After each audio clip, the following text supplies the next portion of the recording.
Perkenalkan, saya Ajeng Safitri dengan NIM 2023143250. Pada kesempatan kali ini, saya akan membahas tentang globalisasi, media digital, dan pengaruhnya terhadap bangsa dan budaya. Video ini saya buat sebagai salah satu tugas mata kuliah Bahasa dan Budaya yang dibimbing oleh Bapak Kabib Soleh selaku dosen pengampu.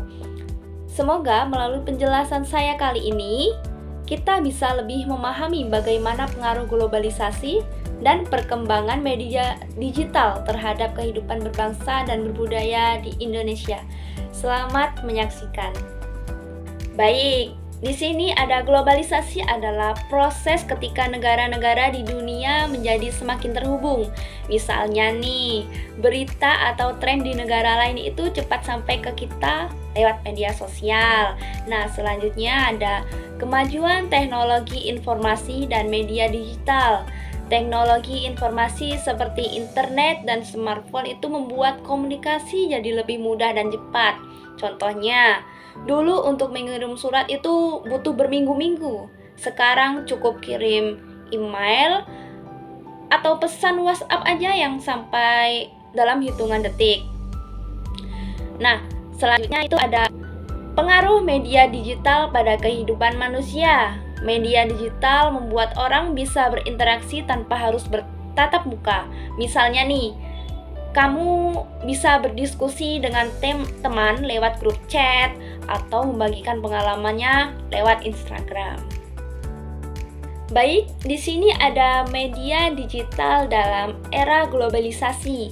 Nah, yang pertama itu ada media digital mencakup internet, media sosial, situs web, dan aplikasi komunikasi daring. Contohnya, WhatsApp untuk chatting, Instagram untuk membagikan foto, Google untuk mencari informasi, dan Zoom untuk video call. Yang kedua itu ada memungkinkan arus informasi lintas batas dengan cepat dan masif. Contohnya nih, berita tentang suatu peristiwa di Amerika bisa langsung dibaca di Indonesia dalam hitungan detik melalui Twitter atau portal berita online lainnya. Yang ketiga itu ada dunia semakin terkoneksi dengan pertukaran budaya instan. Contohnya, lagu K-pop dari Korea bisa terkenal di Indonesia dalam waktu singkat, atau orang Indonesia bisa memesan makanan khas Jepang lewat aplikasi online. Selanjutnya di sini ada pengaruh globalisasi terhadap bahasa.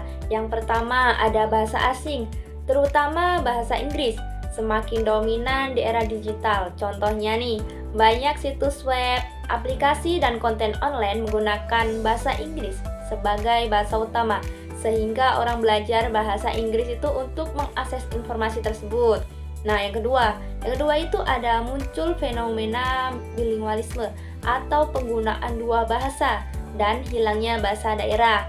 Contohnya nih, di rumah mungkin berbicara bahasa daerah seperti Jawa atau Sunda, tapi di sekolah dan internet lebih sering menggunakan bahasa Indonesia dan Inggris. Akibatnya beberapa bahasa daerah bisa jarang dipakai dan terancam punah. Nah, yang ketiga itu ada media digital juga jadi alat pelestarian bahasa lokal lewat konten kreatif dan edukatif.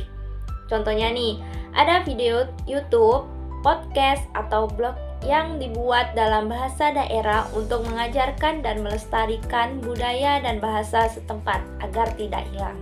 Di sini ada pengaruh globalisasi terhadap budaya. Yang pertama itu ada penyebaran budaya cepat. Budaya dari berbagai negara mudah menyebar lewat film, musik, fashion, dan media sosial. Contohnya, musik pop, tren pakaian Korea, dan challenge TikTok yang viral. Yang kedua itu ada westernisasi dan homogenisasi budaya. Banyak orang meniru gaya hidup orang barat, misalnya lebih suka makanan cepat saji daripada makanan tradisional. Budaya lokal jadi mirip satu sama lain dan terancam hilang, seperti pakaian tradisional yang jarang dipakai.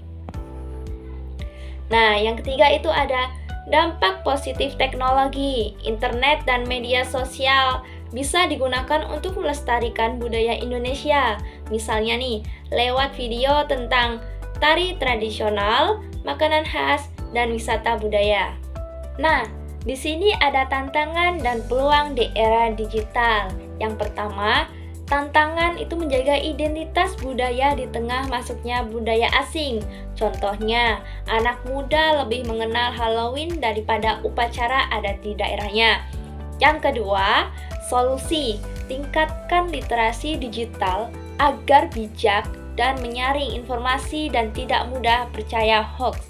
Yang ketiga, peluang. Gunakan media digital untuk memperkenalkan budaya Indonesia ke dunia.